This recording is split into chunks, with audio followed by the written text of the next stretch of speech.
What's up, guys? Welcome back to another episode of Dojo Setting. I hope you guys all had a good holiday, New Year's. Apologize for the break in videos.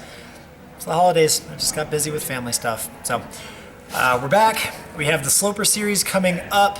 I think that's going to be something that I'm going to end up filming at my home wall instead of at the gym. My home wall is actually the same angle as this, which is 30 degrees overhung. What we're going to do today, honestly, I know I have a long list of things you guys have requested, but I have a few minutes to shoot a quick video. What I'm going to do is hop on my Instagram, do a live feed, and ask for suggestions on what to set in this video. So, before we dive in, make sure you like and subscribe. Follow me on Instagram. We usually do some giveaways and hold auctions and stuff like that there. So let's pull up Instagram. Let's get this going.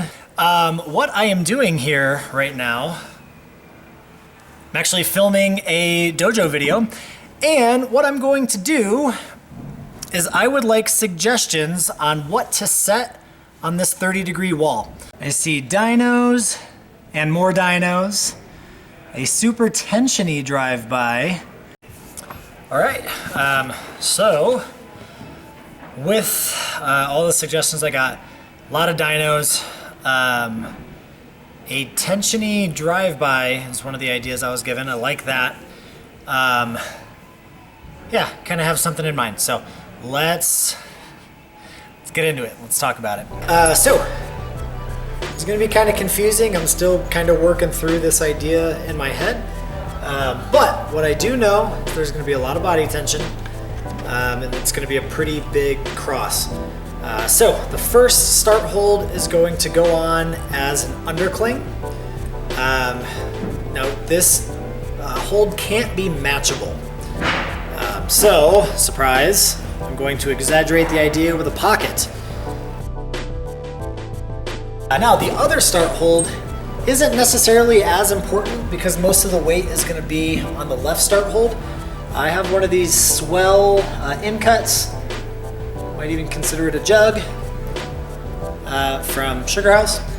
The big thing with this is you want to place it one of two ways. You either want it as a gas stone so that bumping would be really, really hard, or you want to put it far enough away as to bumping is not an option. So we're gonna do,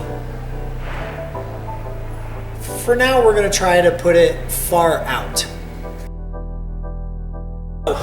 With this cross, you can sort of see the start hold above me here. The other one is just out of reach, it's right here.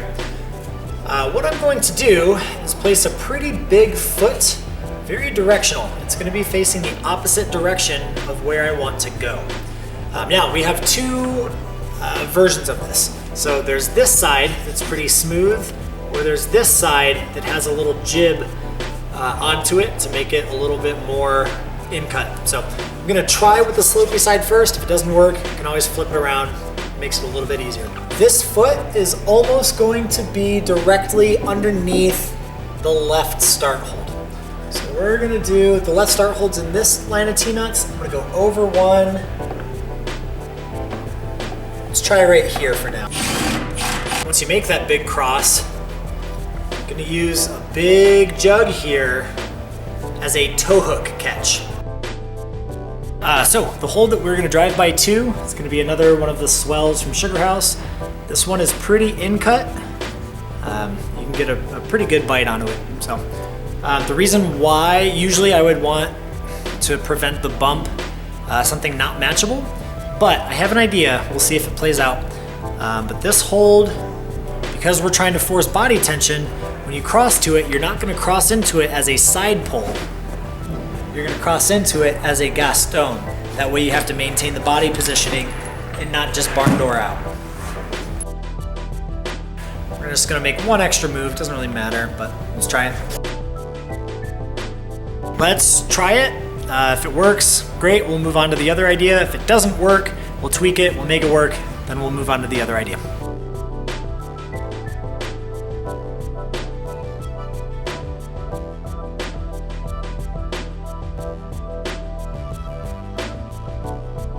So it works. I'm gonna change it.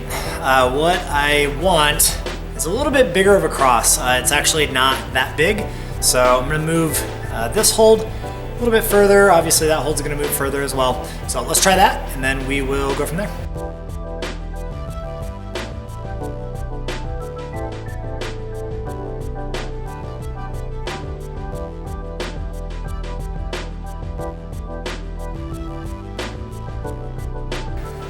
So we're gonna modify this to be one of my favorite moves.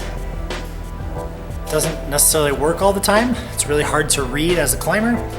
It's kind of difficult to force as a setter. We're gonna incorporate an undercling Gaston, or a Gastona cling.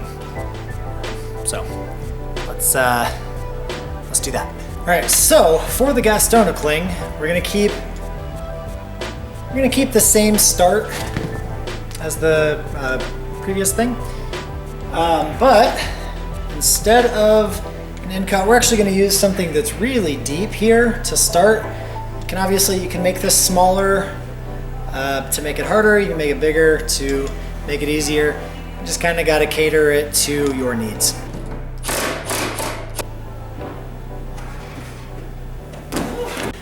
If you recall, we were talking about flipping that foot over to have the little chip on it. I'm going to do that. We'll go from there.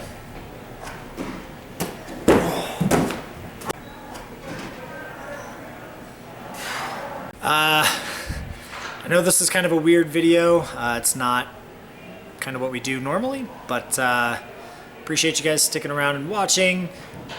We do have more on the way. Forgive me if I don't post videos as often as I was. Honestly, it's exhausting trying to put out a couple videos a week. So we might drop down to once a week. So thank you guys, appreciate it. And we will have a lot more coming to you soon, and we'll see you next time.